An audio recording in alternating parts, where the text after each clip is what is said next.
ಕರ್ತನ ನಾಮದಲ್ಲಿ ಎಲ್ಲರಿಗೂ ವಂದನೆಗಳು. ಇವತ್ತಿನ ವಚನ ನೋಡೋಣ ಬನ್ನಿ. ಇವತ್ತಿನ ವಿಷಯ ಏನೆಂದರೆ, ಎಲ್ಲದಕ್ಕೂ ದೇವರ ಮೇಲೆ ಅವಲಂಬಿತರಾಗಿರಿ. ಎಲ್ಲದಕ್ಕೂ ದೇವರ ಮೇಲೆ ಅವಲಂಬಿತರಾಗಿರಿ.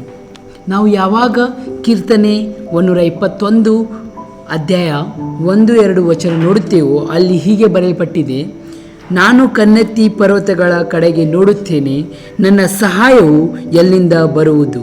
ಭೂಮಿ ಆಕಾಶಗಳನ್ನು ನಿರ್ಮಿಸಿದ ಯೆಹೋವನಿಂದಲೇ ನನ್ನ ಸಹಾಯವು ಬರುತ್ತದೆ. ಇದು ದಾವೀದನು ಬರೆಯಲ್ಪಟ್ಟ ಒಂದು ಕೀರ್ತನೆಯಾಗಿದೆ. ದಾವೀದನು ಬರೆಯುವಾಗ ಅವನು ಸಮಸ್ಯೆದಲ್ಲಿದ್ದ, ಕಷ್ಟದಲ್ಲಿದ್ದ, ಒಂದು ದುಃಖದಲ್ಲಿ ಅವನು ಹೋಗುತ್ತಿರುವಾಗ ಅವನು ಈ ವಚನವನ್ನು ಬರೆದಿದ್ದಾನೆ. ಇಲ್ಲಿ ಏನು ಬರೆಯಲ್ಪಟ್ಟಿದೆ? ನಾನು ಕಣ್ಣೆತ್ತಿ ಪರ್ವತಗಳ ಕಡೆಗೆ ನೋಡುತ್ತೇನೆ, ನನ್ನ ಸಹಾಯವು ಎಲ್ಲಿಂದ ಬರುವುದು? ಅವನಿಗೆ ಸಹಾಯ ಬೇಕಾಗಿದೆ. ಅವನೀಗ ಪರ್ವತ ಕಡೆಗೆ ನೋಡುತ್ತಾ ಇದ್ದಾನೆ ಮತ್ತು ಅವನಿಗೆ ಗೊತ್ತು, ಭೂಮಿ ಆಕಾಶವನ್ನು ನಿರ್ಮಿಸಿದ ಯೆಹೋವನಿಂದಲೇ ಅವನ ಸಹಾಯವು ಬರುತ್ತದೆ ಎಂದು. ಅವನು ಕಷ್ಟದಲ್ಲಿರುವಾಗ, ಸಮಸ್ಯೆದಲ್ಲಿರುವಾಗ ಅವನು ದೇವರ ಕಡೆಗೆ ಓಡಿ ಹೋಗುತ್ತಿದ್ದನು. ಅವನು ಒಂದು ಸಮಸ್ಯೆಯಲ್ಲಿದ್ದಾಗ, ಕಷ್ಟದಲ್ಲಿದ್ದಾಗ, ದುಃಖದಲ್ಲಿದ್ದಾಗ ಅವನು ದೇವರ ಕಡೆಗೆ ಓಡಿ ಹೋಗುತ್ತಿದ್ದನು. ಅದಕ್ಕಾಗಿ ದೇವರು ಅವನಿಗೆ ಸಹಾಯಕನಾಗಿ, ಒಂದು ಒಳ್ಳೆಯ ಕುರುಬನಾಗಿ ಅವನ ಜೊತೆಗೆ ಇದ್ದನು. ನಾವು ನೋಡುತ್ತೇವೆ, ನಮ್ಮ ಎಲ್ಲ ಅಗತ್ಯಗಳಿಗಾಗಿ ನಾವು ದೇವರ ಮೇಲೆ ಅವಲಂಬಿತರಾಗಿರಬೇಕು. ನಿಮ್ಮ ಎಲ್ಲ ಅಗತ್ಯಗಳಿಗಾಗಿ ದೇವರ ಮೇಲೆ ನೀವು ಅವಲಂಬಿತರಾಗಿರಿ. ನಾವು ಯಾವಾಗ ದೇವರ ಮೇಲೆ ಅವಲಂಬಿತರಾಗಿರುತ್ತೇವೋ ದೇವರು ನಮಗೆ ಸಹಾಯಕ ಮಾಡುವ ತಾನೆ. ನೀವು ನೋಡುತ್ತೇವೆ, ದಾವೀದನಿಗೆ ದೇವರು ಸಹಾಯ ಮಾಡಿದ್ದಾನೆ. ಹಾಗೆ ನಮಗೂ ಕೂಡ ದೇವರು ಸಹಾಯಕವಾಗಿ ನಿಲ್ಲುವಾತನಾಗಿದ್ದೇನೆ. ನಮ್ಮ ಜೊತೆಗೆ ದೇವರು ನಿಲ್ಲುವಾತನಾಗಿದ್ದಾನೆ. ನಾವು ಯಾವಾಗ ಆತನ ಮೇಲೆ ಅವಲಂಬಿತರಾಗಿರುತ್ತೇವೋ ಆತನು ಬಹಳ ಸಂತೋಷವಾಗಿರುತ್ತಾನೆ. ಅವನು ಬಯಸುವುದೇನೆಂದರೆ ನಾವು ಅವನ ಮೇಲೆ ಅವಲಂಬಿತರಾಗಿರಬೇಕೆಂದು ಅವನು ಬಯಸುತ್ತಾನೆ. ನಾವು ಜನರ ಮೇಲೆ ಅವಲಂಬಿತರಾಗ್ತಾ ಇದ್ದೇವೆ, ನಾವು ನಮ್ಮ ಫ್ರೆಂಡ್ಸ್ ಮೇಲೆ ಅವಲಂಬಿತರಾಗ್ತಾ ಇದ್ದೇವೆ, ನಾವು ನಮ್ಮ ಗರ್ಲ್ ಫ್ರೆಂಡ್ ಬಾಯ್ ಫ್ರೆಂಡ್ ಮೇಲೆ ಅವಲಂಬಿತರಾಗ್ತಾ ಇದ್ದೇವೆ. ಆದರೆ ದೇವರ ಮೇಲೆ ನಾವು ಅವಲಂಬಿತರಾಗ್ತಾ ಇಲ್ಲ. ದೇವರನ್ನ ಮೇಲೆ ನಾವು ಡಿಪೆಂಡೆನ್ಸ್ ಆಗ್ತಾ ಇಲ್ಲ. ಬನ್ನಿ ಪ್ರಿಯರೇ, ನಾವು ದೇವರ ಮೇಲೆ ಭರವಸೆ ಇಡೋಣ, ದೇವರ ಮೇಲೆ ನಾವು ನಂಬಿಕೆ ಇಡೋಣ, ದೇವರೊಂದಿಗೆ ನಾವು ನಡೆಯೋಣ, ದೇವರ ಮೇಲೆ ನಾವು ಅವಲಂಬಿತರಾಗಿರೋಣ.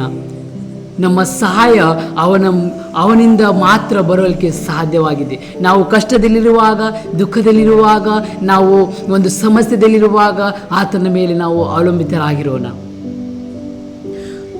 ನಿಮ್ಮ ದೈನಂದಿನ ಅಗತ್ಯಗಳೊಂದಿಗೆ ಆತನು ನಂಬಿರಿ ಪ್ರಿಯರೇ. ಆತನು ನಿಮ್ಮ ಅಗತ್ಯಗಳನ್ನು ಪೂರೈಸುವ ಆತನಾಗಿದ್ದಾನೆ. ನಿಮ್ಮ ಅಗತ್ಯಗಳು ದೇವರು ಪೂರೈಸುವ ಆತನಾಗಿದ್ದಾನೆ. ಯೆಹೋವನಾದ ನಮ್ಮ ದೇವರು, ನಮ್ಮನ್ನು ಸೃಷ್ಟಿ ಮಾಡಿದ ನಮ್ಮ ದೇವರು ನಮ್ಮ ಅಗತ್ಯಗಳನ್ನು ಪೂರೈಸಲು ಸಾಧ್ಯವಾಗಿದೆ. ಆತನ ಮೇಲೆ ನೀವು ಅವಲಂಬಿತರಾಗಿರಿ. ಬನ್ನಿ, ನಾವು ನಮ್ಮ ಸಮಸ್ಯೆಗಳು, ನಮ್ಮ ದುಃಖಗಳು, ನಮ್ಮ ಕಷ್ಟಗಳು ಆತನಿಗೆ ನಾವು ಹೇಳೋಣ. ನಮ್ಮ ಅನುದಿನದ ಕಷ್ಟಗಳು, ನಾವು ಹೋಗುತ್ತಿರುವ ಕಷ್ಟದಲ್ಲಿ ನಾವು ಆತನ ಮೇಲೆ ಡಿಪೆಂಡೆನ್ಸ್ ಆಗೋಣ. ಆತನ ಮೇಲೆ ನಾವು ಅವಲಂಬಿತರಾಗಿರೋಣ.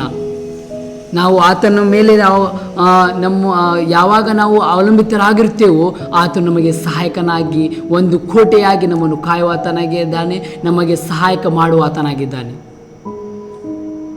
ಈ ವಚನ ಕೇಳಿದಕ್ಕಾಗಿ ನಿಮಗೆ ವಂದನೆಗಳು. ಈ ವಚನ ನಿಮಗೆ ಇಷ್ಟವಾದರೆ ನಿಮ್ಮ ಫ್ರೆಂಡ್ಸ್, ಫ್ಯಾಮಿಲಿಗೆ ಶೇರ್ ಮಾಡಿ. ಮತ್ತು ಬನ್ನಿ ನಾವು ಪ್ರಾರ್ಥನೆ ಮಾಡಿ ಮುಕ್ತಾಯಗೊಳಿಸೋಣ. ಕರ್ತನೇ, ನಿಮಗೆ ಕೋಟಿ ಕೋಟಿ ಸ್ತೋತ್ರ ರಾಜ. ಈ ವಚನ ಕೊಟ್ಟಿದ್ದ ಕೃಪೆಗಾಗಿ ಸ್ತೋತ್ರ ಸ್ವಾಮಿ. ರಾಜ, ನಿಮಗೆ ಕೋಟಿ ಕೋಟಿ ಸ್ತೋತ್ರ ಸ್ವಾಮಿ. ನಿನ್ನ ಮೇಲೆ ನಾವು ಸ್ವಾಮಿ ಅವಲಂಬಿತರಾಗಿರುವ ಹಾಗೆ ನಾವು ಸಹಾಯ ಮಾಡೋ ಸ್ವಾಮಿ. ನಿಮ್ಮನ್ನ ಮೇಲೆ ನಾವು ಡಿಪೆಂಡೆನ್ಸ್ ಆಗಿರುವ ಹಾಗೆ ನೀವು ಸಹಾಯ ಮಾಡೋ ಸ್ವಾಮಿ. ಯಾಕೆಂದರೆ ನಮ್ಮ ಅಗತ್ಯಗಳು ಪೂರೈಸುವ ಆತನಾಗಿದೆಯಾ ರಾಜ. ನಮ್ಮ ಅಗತ್ಯಗಳು ಪೂರೈಸುವ ಆತನ ಯೆಹೋವನ ದೇವರು ನೀನಾಗಿದೆ ಸ್ವಾಮಿ. ಕರ್ತನಿಗೆ ಕೋಟಿ ಕೋಟಿ ಸ್ತೋತ್ರ ರಾಜ.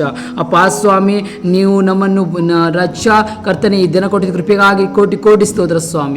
ಈ ದಿನ ನೀವು ಕರದಲ್ಲಿ ಒಪ್ಪಿಸ್ತಾ ಇದ್ದೀರ ರಾಜ. ನಮ್ಮ ಸಮಸ್ಯೆಗಳು ನಿಮ್ಮ ಕರದಲ್ಲಿ ಒಪ್ಪಿಸ್ತಾ ಇದ್ದೀವಿ ಸ್ವಾಮಿ. ನಮ್ಮ ಕಷ್ಟಗಳು ನಿಮ್ಮ ಕರದಲ್ಲಿ ಒಪ್ಪಿಸ್ತಾ ಇದ್ದೀವಿ ಸ್ವಾಮಿ. ನಮಗೆ ಸಹಾಯಕನಾಗಿ ನಿಲ್ಲು ರಾಜ. ನಮ್ಮ ಸಹಾಯಕನಾಗಿ ನಮ್ಮ ಜೊತೆಗೆ ನೀನು ನಡೆಯಿತು ಸ್ವಾಮಿ. ಕರ್ತನಿಗೆ ಕೋಟಿ ಕೋಟಿ ಸ್ತೋತ್ರ ರಾಜ. ಇವತ್ತಿನ ವಚನ ಕೊಟ್ಟಿದ್ದ ಕೃಪೆಯಾಗಿ ಸ್ತೋತ್ರ. ಯೇಸುವಿನ ನಾಮದಲ್ಲಿ ಬೇಡ್ತಾನೆ ತಂದೆ, ಆಮೇನ್.